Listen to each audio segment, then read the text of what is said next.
Every time Elijah gets up to bat, he kind of prays in his own mind and then hits the bat on the home plate. And he's done it since he's been 3 years old. Many times it's 2 times, sometimes it's 3 times. He bangs the bat on the plate. And you know what? God always does things in threes. That's Elijah. He is a consistent kid. He's a fighter. He does things that he can to make a difference, and that's him. Elijah has passion for any game that he's playing. He was on the basketball court and he just kept on falling down. He just kept on slipping, and one of his coaches said that he's a mop. He's cleaning up the dust on the floor because he kept on falling. But then what you don't understand is that's his passion. He's trying to get the ball. Elijah is a amazing person when he is in a very structured environment, but that structured environment has to be a well balanced within his brain.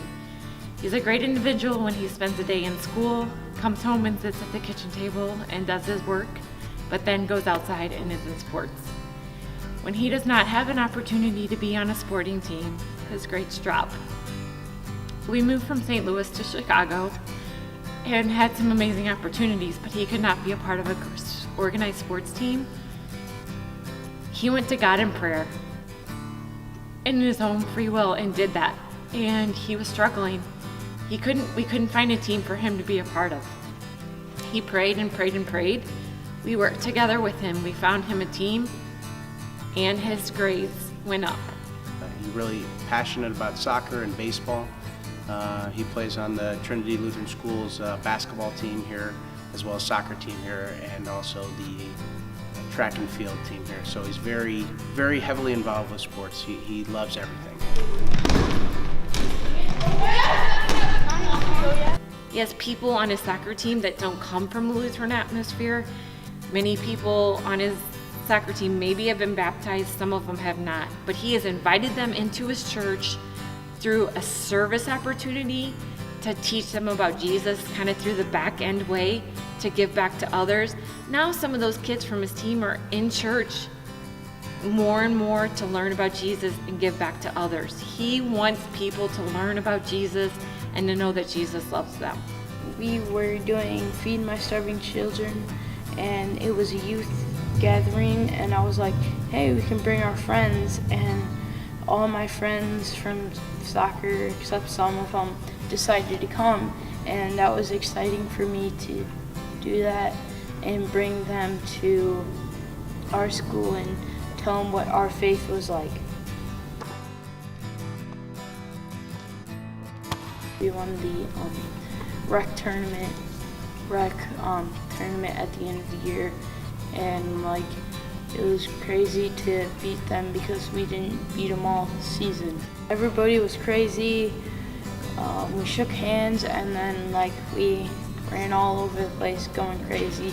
Last year during Elijah's baseball season, his team was average, and they had during the regular season it was more of just playing the game and not doing the best that they can be. And I just remember during the postseason, they had a 3-game playoff, and Elijah got his team excited and motivated that, hey, it's now or never. We gotta, win these next 3 games and we can be the champion of our league. And with Elijah and a couple other kids on the team focused on each game, every pitch, every inning, they took, everything was very focused on what they needed to do and help each other out. And even if they made an error, they were able to pick it up. And I remember Elijah starting off the last inning where they're down a run, got a big hit to get on base, and then his teammates picked him up and scored and got a couple runs that inning to win the whole championship of the league. So, but that was Elijah and his teammates that started that off, and they could have just lost the first game and been done for the season, but to come seeded 4th or 5th in the league and then come on winning the whole thing, the whole tournament, that was pretty exciting. I just really, really enjoy that Elijah is a team person. He is whatever he can do to rally his team.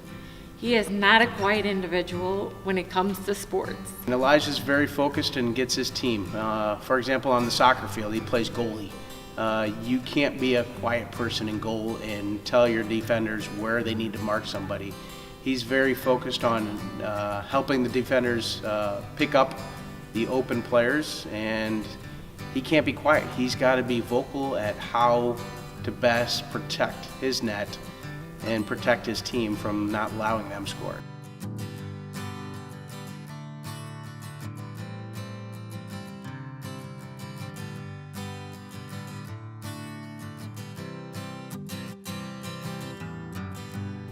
You know, I read that passage frequently because Elijah is a 7th grader.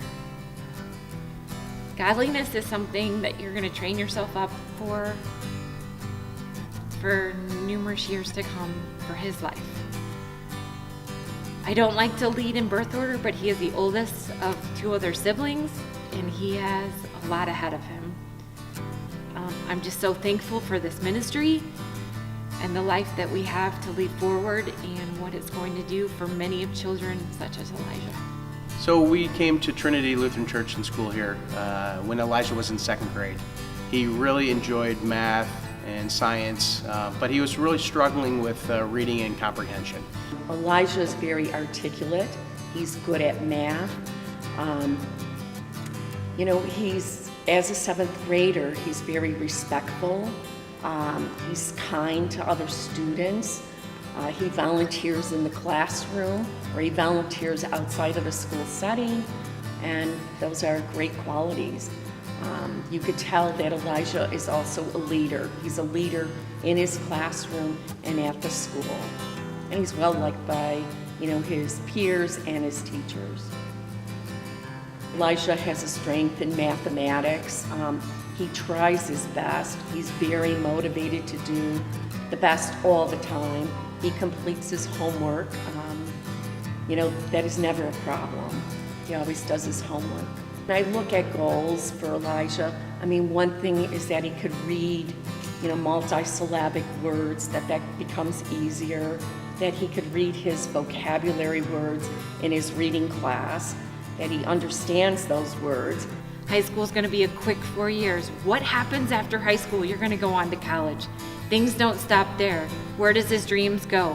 He knows he's going to play sports. Without sports, he's not going to be the person he is going to be. He knows someday that he wants to study maybe agriculture. Without setting dreams in his mind, without God setting a focus for him, without prayer, he knows that he doesn't have a dream. He's taken all these opportunities, put them together, and put things in front of him. He has role models. He has people like Ms. Lipsansky to make sure things like that can happen. It's people like her that are making those visions come alive. Faith is very important to him, and so he carries that throughout everything he does. It's going to be anywhere he wants to go. He's motivated, he wants to do well. I could see him playing sports if that's what he wants to do. So whatever he wants to do, he will make that happen.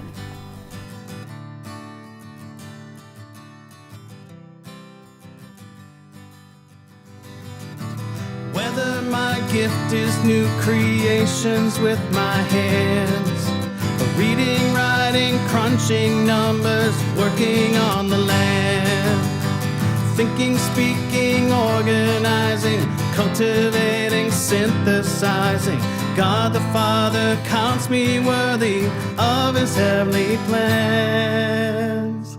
So I praise you, Lord.